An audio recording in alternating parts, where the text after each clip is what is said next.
सभी प्यारे छात्रों का एक बार फिर से स्वागत है और प्रश्नावली 4.2 में अब हम करेंगे प्रश्न क्रमांक 1 का ये 5वां सवाल। तो ये एक द्विघात समीकरण हमें दिया गया है और इसके मूल ज्ञात करने हैं, वो भी गुणनखंड विधि से। तो चलिए फिर शुरुआत करते हैं। सबसे पहले जो सवाल में दिया गया है उसको हम ज्यों का त्यों लिखेंगे, मतलब नोट्स कैसे बनना है और एग्जाम में कैसे लिखना है वो एक तरीका होता है। आप लिखोगे दिया गया द्विघात समीकरण, सबसे पहले यहीं से स्टार्टिंग होगी। दिया गया द्विघात समीकरण, ठीक है, लिख लोगे ना ऐसा, और ये डैश मार दोगे और नीचे ये पूरा समीकरण लिखोगे 100x वर्ग माइनस 20x प्लस 1 बराबर 0। अब देखो गुणनखंड विधि में पहला कदम क्या होता है, अब तो आपको याद ही हो गया होगा, इतने सवाल कर लिए हैं गुणनखंड विधि के कि सबसे आखिरी वाली संख्या का गुणा x वर्ग के गुणांक में होगा। तो 100 ही आएगा, 100 एकम 100। अब ऐसी दो संख्याएं खोजनी है जिनका गुणा 100 होता हो। तो सीधी सी बात है, 10 गुणे 10 100 होता है और यहाँ पे भी लिखा है -20। तो माइनस का 10 कर लोगे और माइनस का 10 कर लोगे तो जोड़ने से माइनस का 20 भी आ जाएगा। तो यही लिख दो, ज़्यादा सोचने की जरूरत है ही नहीं इस सवाल में। तो अगले स्टेप में लिखोगे 100x वर्ग और 20 को तोड़ दोगे -10x और -10x में, ठीक है। -10x और -10x में -20x हो जाएगा और प्लस 1, यानी पहला पद और आखिरी पद ज्यों का त्यों रहता है, सिर्फ बीच वाला पद जो है वो दो भागों में टूटता है। इसलिए पहले 3 पद हुआ करते थे, अब 4 पद हो चुके हैं। देखो 2 पद यहाँ पे ये दिए गए हैं और 2 पद यहाँ पे ये दिए गए। क्लियर है कि नहीं? तो अब अलग अलग कॉमन निकलेगा। देखो क्या होगा, आप यहाँ पे ये वाला चिन्ह यूज कर सकते हो। अब आगे देखो, क्यों कर सकते हो, क्योंकि बराबर में 0 चल रहा है। अब देखो इन दोनों पदों से क्या कॉमन निकल सकता है। देखो 10 की दुनिया में 100 आता है, बिल्कुल आता है, तो 10 भी कॉमन आएगा।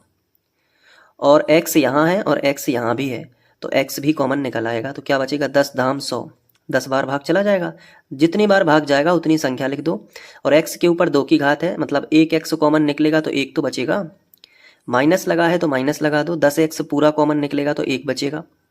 फिर यहाँ पे देख लो, यहाँ 1 है और यहाँ 10 है, तो कॉमन नहीं निकल सकता। यहाँ x है, यहाँ नहीं है, वो भी कॉमन नहीं निकलेगा। जब कोई भी संख्या कॉमन ना निकली हो तो 2 पद के बाद जो भी चिन्ह है वो लगा दो आराम से चिन्ह, और जब कोई भी चीज कॉमन ना निकल रही हो तो 1 तो कॉमन माना ही जाता है, तो 1 निकाल के लिख दो पूरा 10x। लेकिन सावधान, अगर माइनस कॉमन है, ध्यान रखना, अगर माइनस में कोई संख्या कॉमन है तो अंदर के चिन्ह बदलेंगे, बिल्कुल निश्चित है। तो प्लस का है तो माइनस का कर दो और 1 लिख दो। और अगर वैसा दिमाग नहीं चलता तो ये दोनों कोष्टक सेम रहते हैं, तो जो भी कॉमन है वो निकाल के यही कोष्टक लिख दो, ठीक है। लेकिन चूंकि मुझे समझाना है तो मैं आपको कारण सहित बताऊंगा हर एक चीज, बस ध्यान से देखते जाओ। ये दो कोष्टक दो जगह है तो दोनों में से कॉमन आ जाएंगे और यहाँ पे हम 10x माइनस 1 यहाँ पे लिख लेंगे। ये 2 जगह था तो इसको एक जगह लिख के बाकी जो बाहर था उसको कोष्टक में लिख लिया, यानी 10x माइनस 1 बन जाएगा। यहाँ तक बराबर में क्या कर लोगे, 0। अब इसके बाद क्या करना है, पहले कोष्टक के भी बराबर 0 लगाना है, यानी कि 10x माइनस 1 भी बराबर 0 हो जाएगा और बीच में लिखोगे या, और फिर 10x माइनस 1 इसके भी बराबर क्या हो जाएगा, 0 हो जाएगा, ठीक है।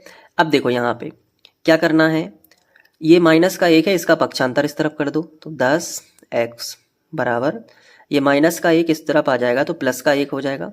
इसी तरीके से ये जो माइनस का 1 है इसका भी पक्षांतर हो जाएगा, ये हो जाएगा 1, ठीक है।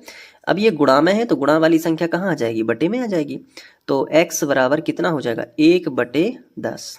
देखो ये गुणा में है ना 10, गुणा वाली संख्या बटे में। सेम बिल्कुल वैसा ही यहाँ पे हो जाएगा, x के साथ में ये गुणा में 10 है तो गुणा वाली संख्या कहाँ आ जाएगी, बटे में। तो x बराबर कितना हो जाएगा, 1/10।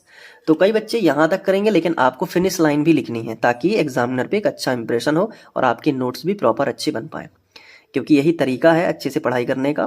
तो लिखोगे अतः द्विघात समीकरण जो आपको दिया गया था, द्विघात समीकरण, और जो द्विघात समीकरण क्वेश्चन में दिया गया था वही लिखना है। दिया गया था 100x वर्ग माइनस 20x प्लस 1 बराबर 0 के, फिर आप लिखोगे अभीष्ट मूल। क्या लिखोगे, अभीष्ट मूल क्या होंगे बताओ। तो आप लिखोगे 1/10 व 1/10, इसको x बराबर भी लिख सकते हो, होंगे। जब समान मूल आते हैं तो एक बार भी बस लिख सकते हो, ठीक है। तो यहाँ पे आपको इस तरीके से पूरा सवाल हल कर देना है। अब एक बार खुद से भी प्रैक्टिस करना है ताकि सवाल अच्छे से, और जितने एनसीईआरटी के सवाल हैं वो तो आपको पूरे बनने चाहिए, स्टैंडर्ड लेवल पे बनने चाहिए, अच्छे से बनने चाहिए। और अब आप अच्छे से नोट कर लो इसको यहाँ से पूरा, और अपने नोट्स बनाते जाना। नोट्स बनाना बहुत इंपॉर्टेंट है रिवीजन के पॉइंट ऑफ व्यू से। अगर आप नोट्स बनाते जाओगे तो जब जैसे एग्ज़ाम नज़दीक आएगा तो जल्दी जल्दी पेज पलटा के रिवीजन करते जाओगे, है ना। इसलिए यहाँ पे बहुत ज़रूरी होता है, और डेली बेसिस पे पढ़ना है और निरंतर पढ़ाई करना है। मिलते हैं नेक्स्ट वीडियो लेक्चर में, तब तक के लिए बाय। अपना ध्यान रखना, अपनी फैमिली का ध्यान रखना, और प्लेलिस्ट ज़रूर चेक करना, वहाँ से आपको क्रमानुसार अध्ययन करने के लिए मिलेगा। Thank you.